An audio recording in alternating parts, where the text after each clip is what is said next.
In the heart of Azura, two royal brothers stood at the edge of fate. One was destined for the throne, the other for bloodshed. But in a cruel twist of jealousy and betrayal, a tiny cry in the forest would change the destiny of the kingdoms forever. This is the story of Adewunmi, the princess who was never meant to survive, but who rose to rule. Once upon a time, in the kingdom of Azura, a dark cloud hovered silently over the royal family. It was the season of the Great Gathering, when the elders and spiritual seers came together to speak with the ancestors and reveal the will of the gods. What was meant to be a time of joy and celebration quickly became the turning point of a kingdom's fate. King Oromidayo, the wise and aging ruler of Azura, stood proudly between his two sons, Adewuyi and Adewole. Adewuyi, the firstborn, was strong, bold, and commanding. Many expected him to inherit the throne simply by birthright. His younger brother, Adewole, was gentler in nature, more thoughtful, and deeply loved by the people for his compassion and humility. The palace courtyard buzzed with whispers as the high seer, wrapped in flowing red and gold robes, stepped into the sacred circle of stones.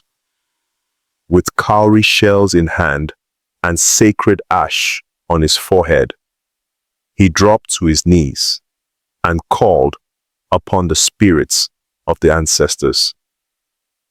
The people watched in hushed awe as the air thickened with anticipation. The high seer's voice cracked through the silence like thunder. The gods have spoken. The crown of Azura shall not pass to the first son, but to the one with the heart of peace. The throne shall belong to Prince Adewole. Gasps rippled through the crowd like a wave. Adewuyi's jaw tightened, his fists clenched at his sides. Though his face remained still, his heart thundered with rage. How could his younger brother, quiet, soft-spoken Adewole, be chosen over him? He was the eldest, the warrior, the one trained for leadership. The announcement tasted like ash on his tongue. King Oromidayo, though surprised, bowed to the divine will with grace. "Let it be so," he declared. "May the gods' wisdom guide us." But behind the royal smiles and forced congratulations, a seed of jealousy had taken root.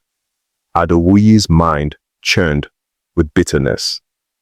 That night, as the palace feasted, he sat silently, his food untouched. The music, once joyful, now seemed distant. In his mind, he saw visions of himself sitting on the throne, not as a second son, but as king. Adewuyi returned to his chambers late that night.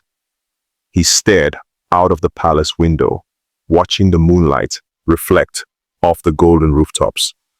A cruel thought whispered to him, what if there was no Adewole? The idea festered, and from that night forward, Adewuyi began to plan, not just how to regain his claim to the throne, but how to erase his brother from the pages of Azura's future. The palace remained unaware, but the drums of destiny had already begun to beat louder, and the shadows in the kingdom started to dance.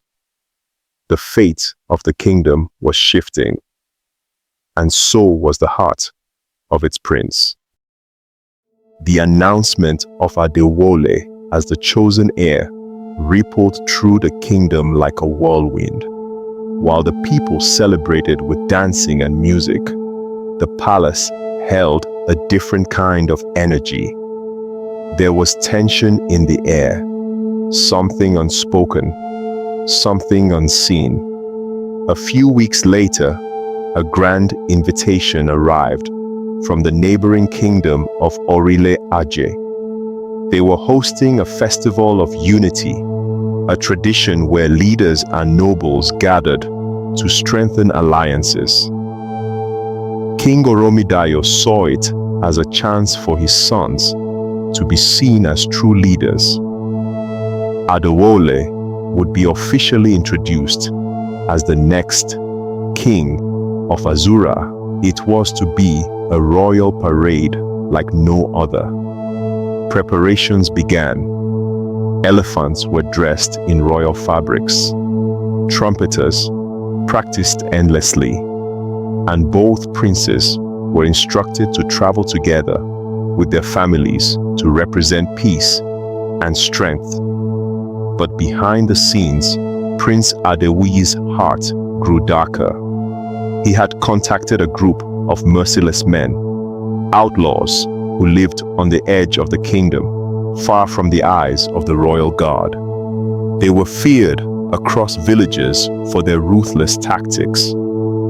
Adewuyi met with their leader in secret.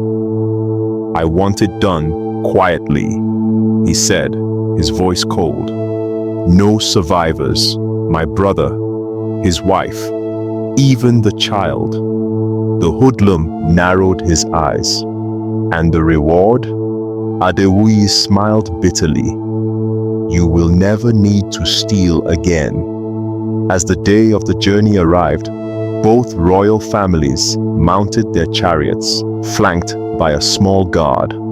The roads were lush, winding through forests and fields. Adewole rode beside his beautiful wife, Sewa, with their infant daughter, cradled in her arms.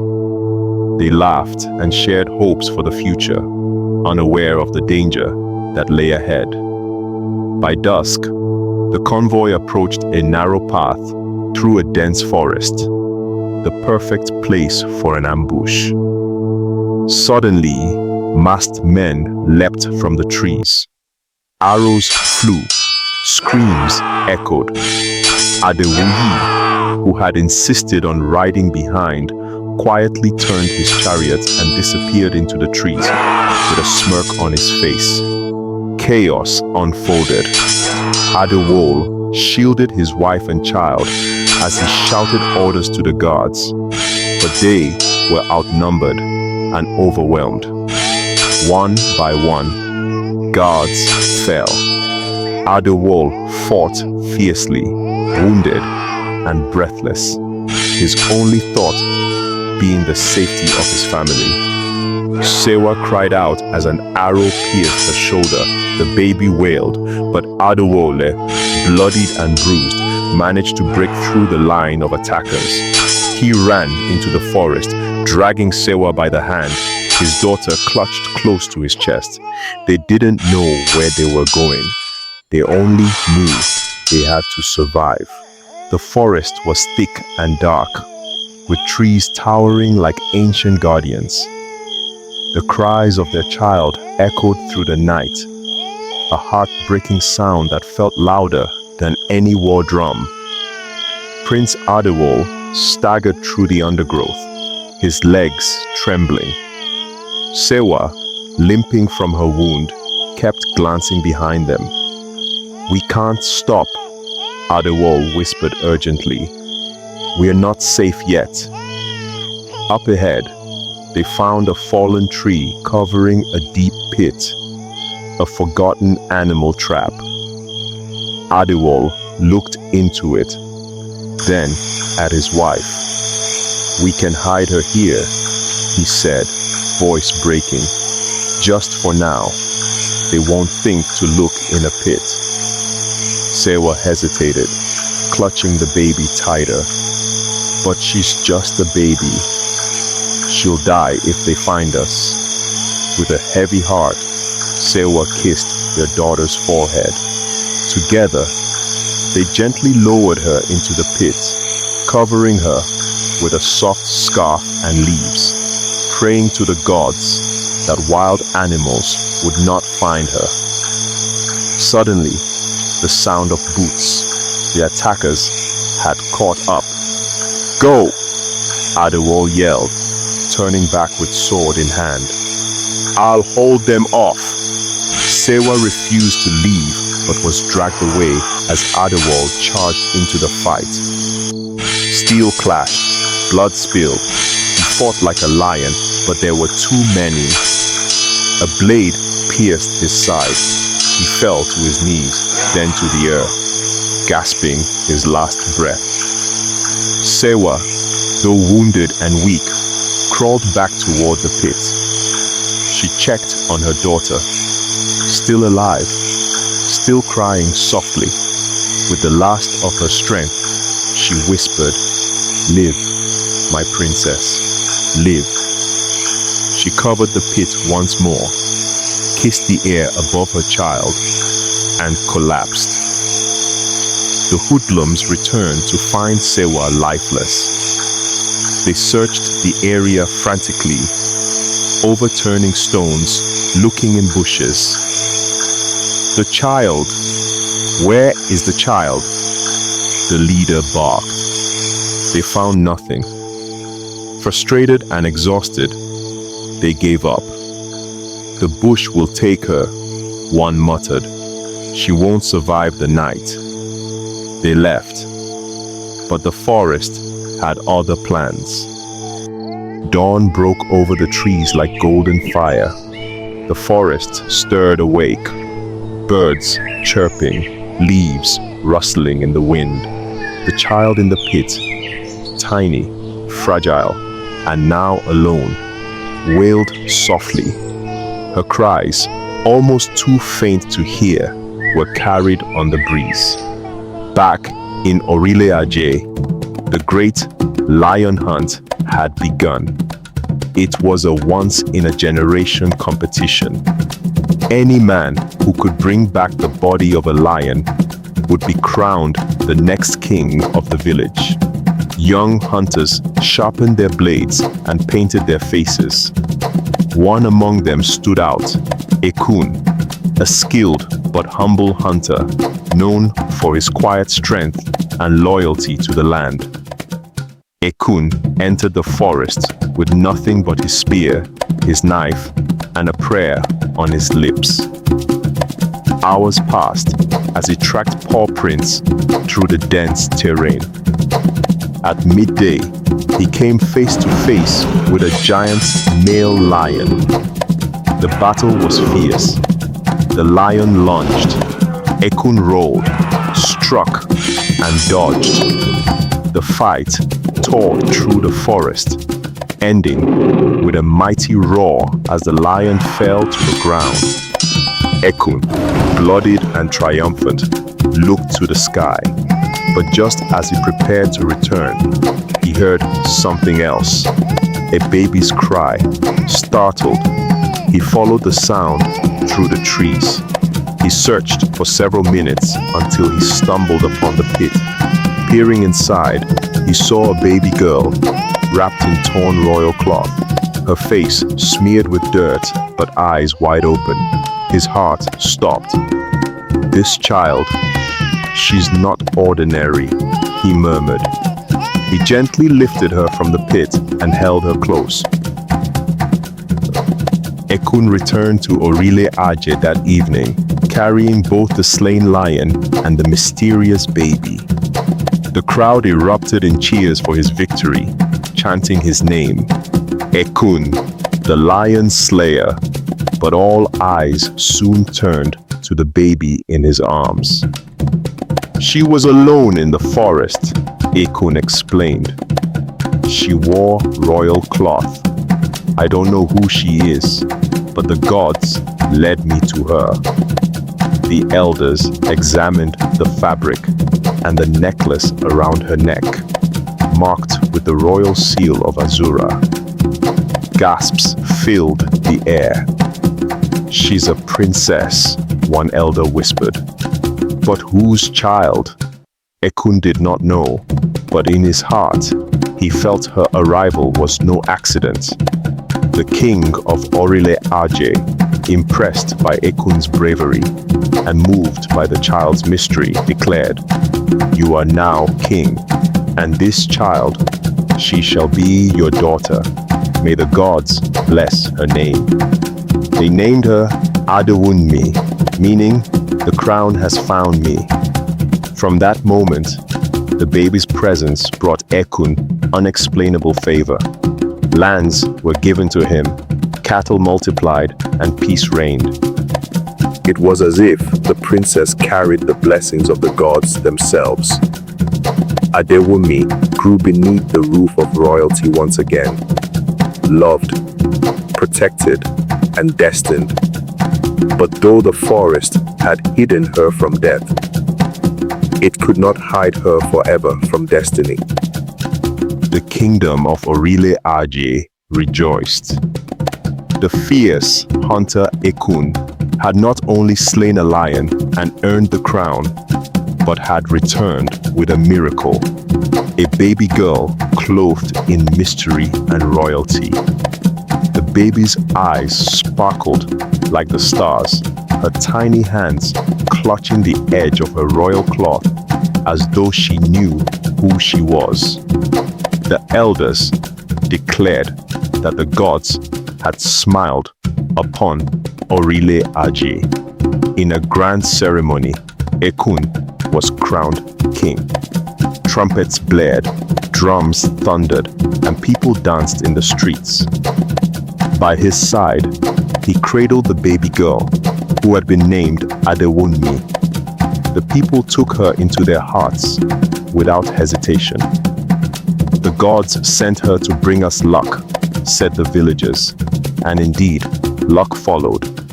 Crops flourished, rains came when needed, cattle bore healthy offspring, and trade with nearby villages doubled. It was as if Adewunmi's presence had awakened blessings long forgotten. King Ekun, now ruling with grace and wisdom, adored the child.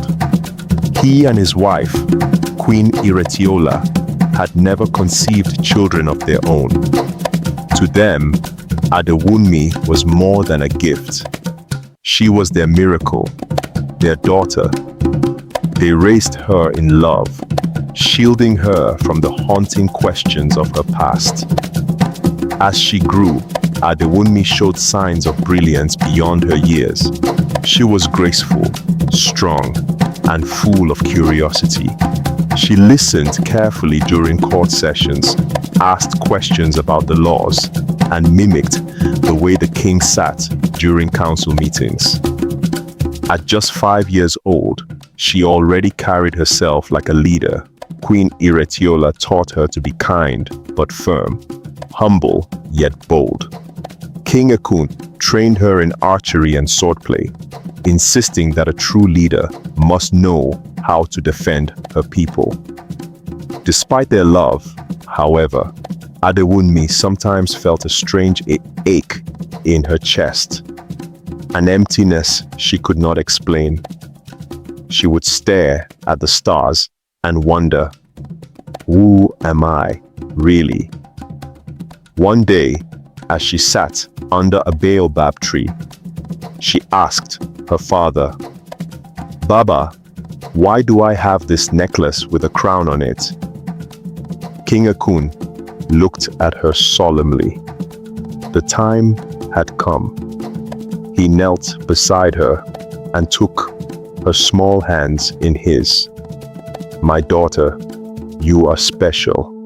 I found you in the forest the day I became king. You wore that necklace wrapped in royal cloth.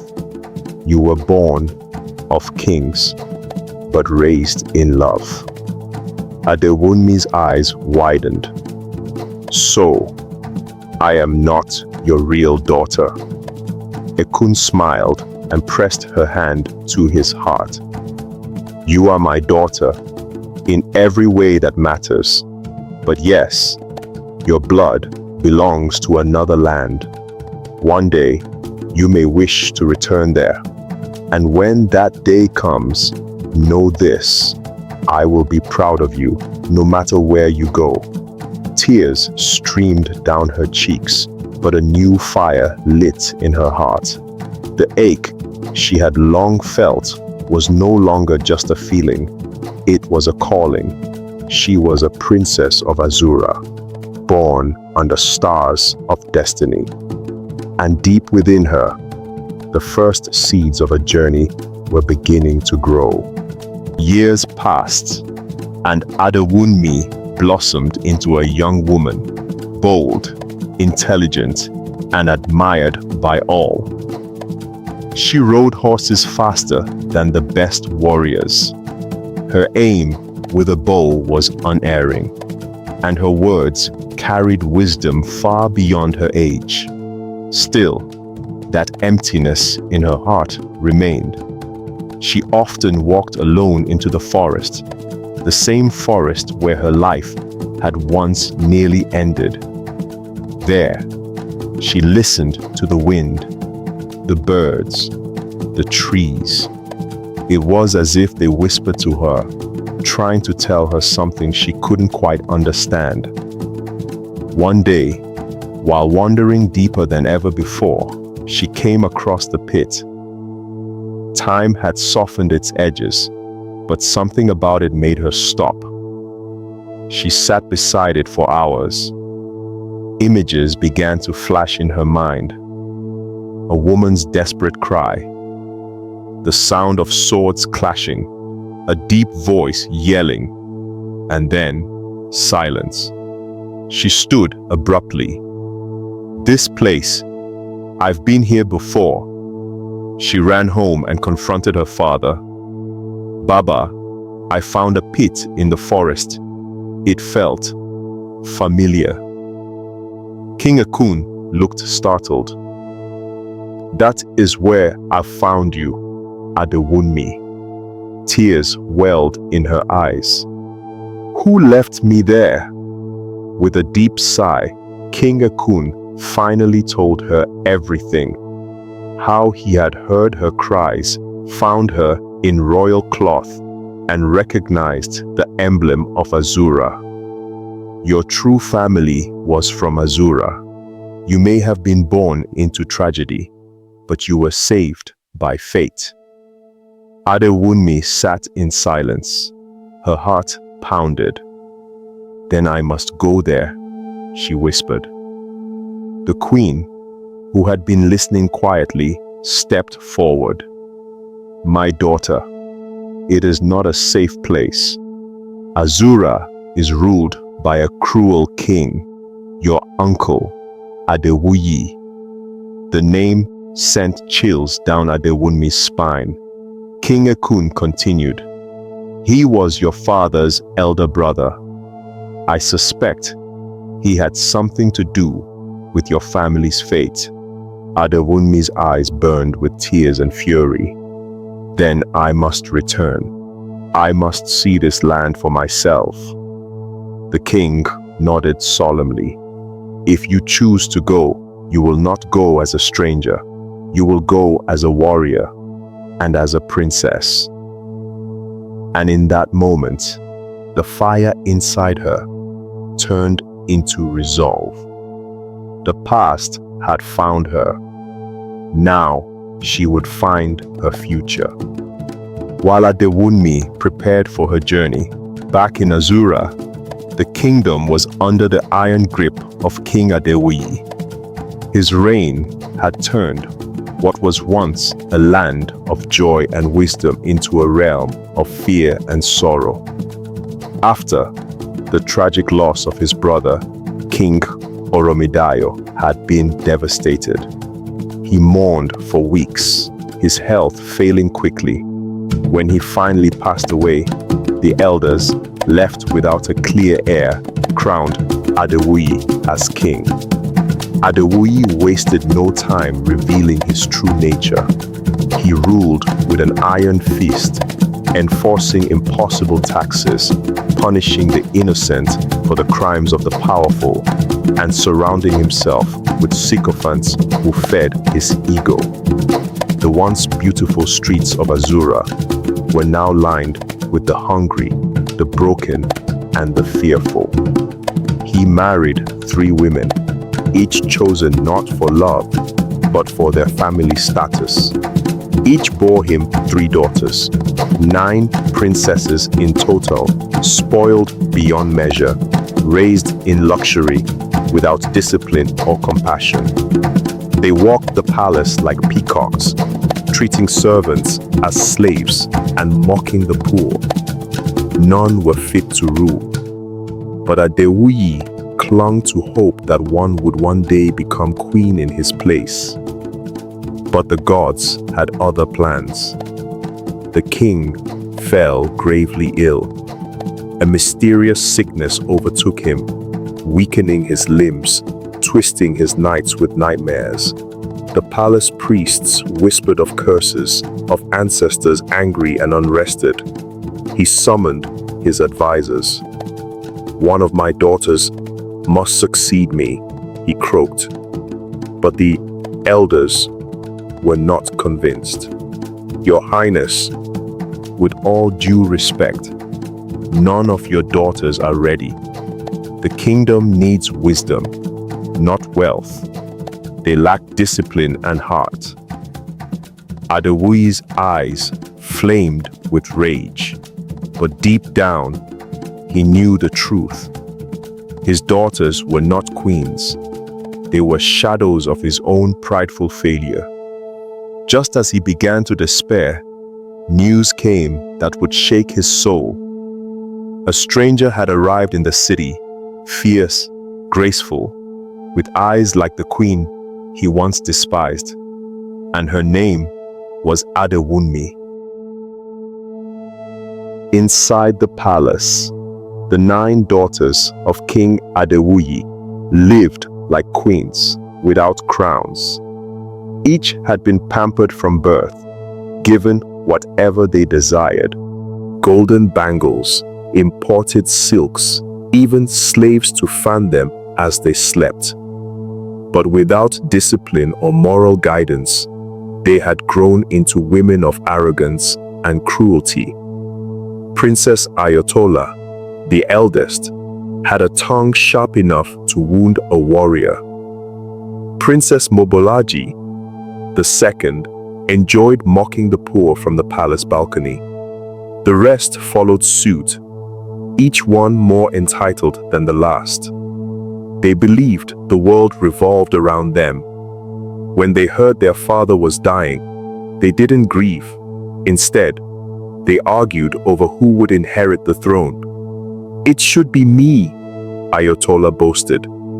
"I'm the firstborn." "No, it should be me," shouted Mobolaji. "Father loves me more." Their rivalry only intensified when the royal games were announced. "Games," Ayatollah sneered. "Why must we compete for something that's already ours?" But his elders insisted. Azura needed a leader, not a spoiled child. And then they heard the most insulting news of all. A girl named Adewunmi, an outsider, had joined the competition. They laughed for days. A commoner wants to be queen? Does she even know which spoon to use at dinner? Their mockery echoed through the palace halls. But far away in the training grounds, Adewunmi was sharpening her blade, studying the laws of Azura and preparing not to be liked, but to win. The city of Azura buzzed with excitement. The royal games, a tradition held only when a successor could not be chosen, were about to begin. Crowds flooded the city gates from neighboring villages. Elders took their places, and the drums of judgment thundered across the hills. Adewunmi stood at the gate in simple robes, her braided hair tied back, her eyes fierce and focused. She didn't need jewels or silk to look like royalty. Her presence was enough. She felt the pull of destiny, heavy and electric. The people stared. "Who is she?" they whispered. "Where did she come from?" But the elders already knew. The morning of the royal games came with the sound of drums, deep and steady, like a heartbeat, echoing across the kingdom. From every corner of Azura, people gathered at the royal square. The arena had been built in ancient times, reserved for only the greatest trials. Today, it would host the most important test in the kingdom's recent history: the search for the next ruler. Adewunmi stood among the competitors, her breath steady, her spirit calm. She wore no gold, no perfume, no crown, only the quiet confidence of someone who had survived fire. Her eyes scanned out the crowd, searching for familiarity, for memories. But all she saw were strangers and skeptics. At the opposite end of the arena stood the 9 princesses of King Adewi. Dressed in flamboyant robes and glimmering jewels, they looked like peacocks preparing for display. Each carried themselves with entitlement, not understanding that royalty was not proven by wealth, but by heart. The crowd watched in silence as the royal elder stepped into the center of the arena. "Let the gods bear witness," he proclaimed. "Today, we begin the trials of the crown. These games shall test wisdom, strength, leadership, and heart. Only the most worthy shall ascend the throne." The games would last 5 days, each with a different challenge. There would be no favoritism, no cheating. The throne was watching. That night, as Adewunmi prepared to rest, an old palace servant approached her in secret. The woman had kind eyes and trembling hands. "I saw you, child. You walk like your father, like Prince Adewole." Adewunmi's heart skipped. "You knew him?" The woman nodded. "I served him until the night he died. They said his wife and child were lost. But I see now, Azura's lost princess has returned." Tears welled in Adewunmi's eyes. Her voice trembled. "I must win." The woman took her hand. "You already carry the crown in your soul. Now carry it in your strength." The first trial was known as the Test of Fire, designed to measure courage and resilience. Each contestant was tasked with walking through a corridor of blazing flames, not with their bodies, but with their minds. The corridor was built using enchanted mirrors and heat illusions. The true trial was mental. Fears would come alive, and only those who could face their inner demons would emerge victorious. Princess Ayotola went first.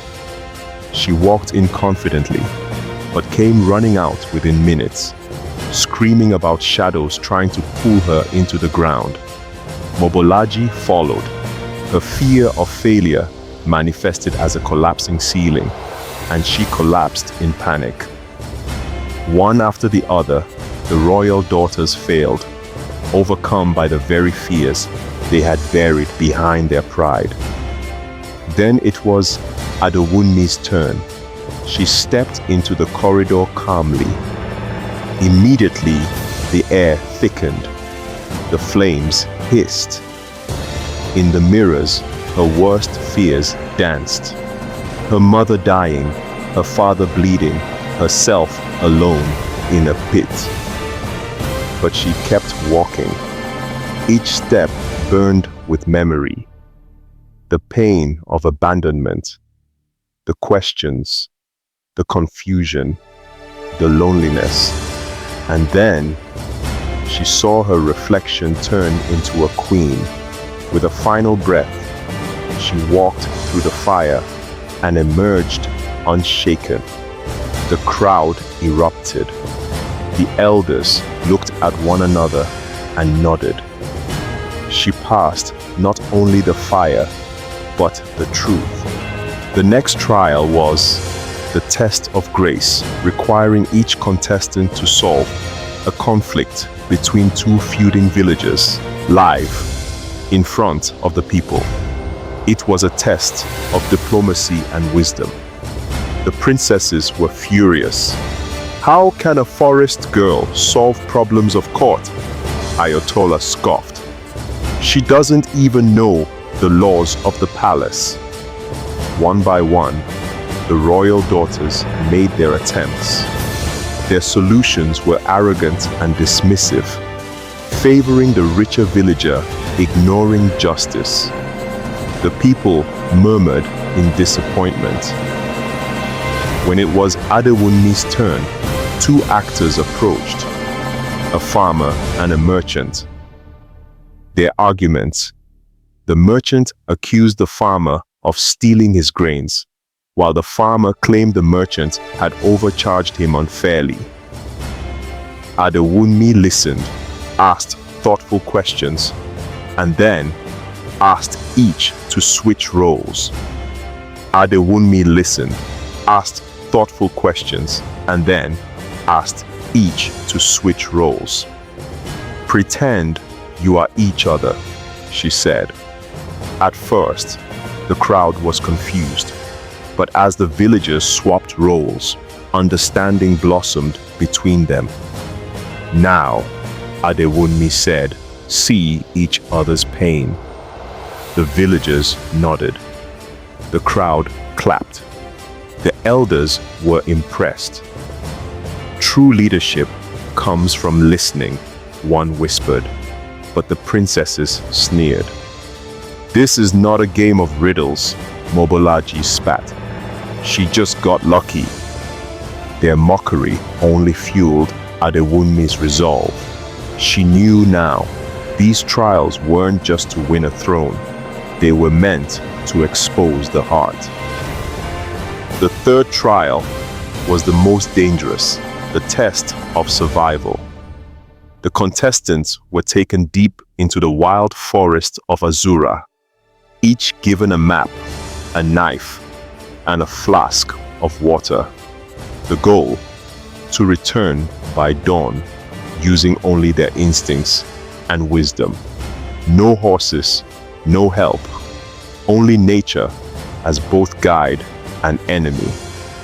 The princesses wailed in protest. We do not sleep on the ground. What if we break a nail? But the elders would not budge. As the sun set, the journey began. Adewunmi moved through the forest like it was home, because it had been. She remembered the sounds of the night, the feel of the trees. She hunted small game, gathered wild fruits, and slept in a tree to avoid wild animals. Meanwhile, the others stumbled, cried, and got lost. Two had to be rescued after falling into a stream. Another got chased by a wild boar. By morning, only Adewunmi had returned with a full meal, a dry cloak, and a hand-drawn map of the terrain. The people gasped. She survived where others couldn't even stand. The forest had once tried to end her life. Now, it had become her ally. The final test was not of body or bravery, but of the mind. Each contestant was given a locked box with a scroll beside it. The scroll read, "Inside this box is the truth of your destiny. To open it, you must remember who you are, not who you pretend to be. The princesses groaned. More riddles. Just break the box. They hammered, twisted, forced. Nothing worked. Adewunmi sat quietly. She traced the engravings on the box. A crown, a tree, a pit. Her heart trembled. She closed her eyes and whispered, "I am the daughter of Prince Adewo, hidden in a forest, found by fate. I am not pretending. I am returning." Click. The box opened. Inside was a royal seal, her father's emblem, and a tiny crown. Gasps filled the arena. The elders rose. Only the true heir could unlock the box. The crowd erupted into chants. "Adewunmi! Adewunmi! The lost princess has returned." From the shadows of the past, she had risen, and now the throne was within reach. It was during a diplomatic visit that Queen Adewunmi first saw him, Prince Adeyanju of Olamba, the neighboring kingdom. A visiting envoy had arrived to discuss trade, but it was not the spices or silks that caught Adewunmi's attention. It was him, tall, with a quiet confidence and a gaze that saw through layers. Prince Adeyanju carried himself like a man who led not with power, but with peace. His voice was soft but firm, his laughter warm, and his interest in Adewunmi immediate. They exchanged only a few words at first, polite, formal. But then, the conversations lingered. Meetings extended long after the officials had left the room. They spoke of governance, history, philosophy, and dreams. "You rule with such grace," he said one evening. "You've done, in months, what some cannot in years." Adewunmi smiled. "And yet, there is so much more to do." Adeyanju leaned forward. "Perhaps you do not have to do it alone." Her heart skipped. Love was not something she had expected. After years of struggle, of pain, of survival, romance had never seemed part of her story. But something in his eyes promised peace. Not the kind that came from treaties or gold, but the kind that came from companionship. Adewunmi didn't respond right away, but her heart had already begun to open.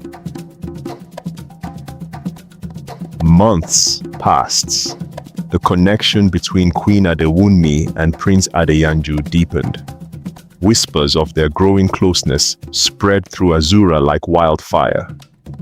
The people, curious at first, began to celebrate the idea. After all, hadn't Adewunmi brought peace where there was pain? Why shouldn't she know love? Soon, an official delegation arrived from Olamba with a royal proposal. King Akun and Queen Iretiola came to witness the event. Though now rulers of another land, they would always be Adewunmi's first parents. The sight of her in her royal robes, standing beside a man who truly respected her, brought tears to their eyes. The royal wedding was held under the moonlight, beneath the ancient baobab tree that had watched over Azura for generations. The celebration was simple, but deeply meaningful. No golden carriages or fountains of wine, just family, village elders, children singing, and drums that echoed the heartbeat of the land. As they exchanged vows, Prince Adeyanju took her hand and said, "I do not marry a queen because of her crown, but because of her courage." And Adewunmi, tears in her eyes, replied, "And I take a partner not to share a throne, but to share a life." Their kiss sealed not just a marriage, but an alliance. Two kingdoms were now united by more than politics. They were united by love. Seasons passed, and joy bloomed across the twin kingdoms of Azura and Olamba. Trade flourished, the arts thrived, and stories of Queen Adewunmi's reign reached foreign lands. Leaders came from afar to witness the queen who turned pain into power. Then came even greater news. The queen was with child. The celebration that followed was unlike any the kingdom had ever seen. Drums pounded day and night, and villagers lit fires in the streets to guide the ancestors' spirits to bless the unborn child. 9 months later, under the full moon, Queen Adewunmi gave birth to a daughter. The people held their breath, hoping the child would carry the light of her mother and the strength of her father. She did. Queen Adewunmi named her Ariyik, meaning one who is cherished. As the tiny child opened her eyes, the queen whispered, "Your name may be different, but your destiny is mighty. One day, you will write your own story. But for now, you are the ending of mine." Prince Adeyanju wept with joy, and the entire palace rejoiced. For a child had been born, not from tragedy, but from triumph. In her later years, Adewunmi ruled not with the urgency of a rising star, but with the wisdom of the moon. She had grown from the forest girl to a beacon of leadership across all of Westoria. Her legacy spread across the continent, her face painted on market walls, her teachings carved into the pillars of schools, her courage used in songs sung to lull children to sleep. Her sisters, once rivals, had become governors and protectors of their own districts, forever loyal to the sister who showed them how to lead. King Ekun and Queen Iretiola, both aged and wise, came to visit often. They were now revered as the lion and the mother of Azura, respected far beyond their own kingdom. And Prince Adeyanju, her rock, her love, remained by her side through it all. Together, they redefined rulership, not just power and prosperity, but presence, purpose, peace, and love. As her daughter prepared for her own royal duties, Queen Adewunmi took her hand. Lead not because you must, but because you care. Listen more than you speak, and never, ever forget who you are. When Queen Adewunmi finally laid down her royal staff, it was not from weakness, but completion. The palace wept. The people gathered for days, laying flowers at the palace gates. They sang the story of the lost princess who became queen. Children lit candles, elders told tales by firelight, and her name was added to the sacred scroll of Azura's greatest monarchs. In her final message, she wrote, "To the daughter who grows under my sky, to the child in the forest, yet to be found, to every heart that doubts their worth, you are not forgotten. You are not powerless. You are not alone. Like me, the crown will find you." Ariyike ascended the throne, her mother's seal in hand. and her voice steady. I am my mother's legacy. And so the tale Of Queen Adewunmi, child of the pit, warrior of the games, healer of a broken kingdom, became eternal, not just in stone, but in the hearts of her people. For though she was born in silence, her story thundered through history. The crown had found her.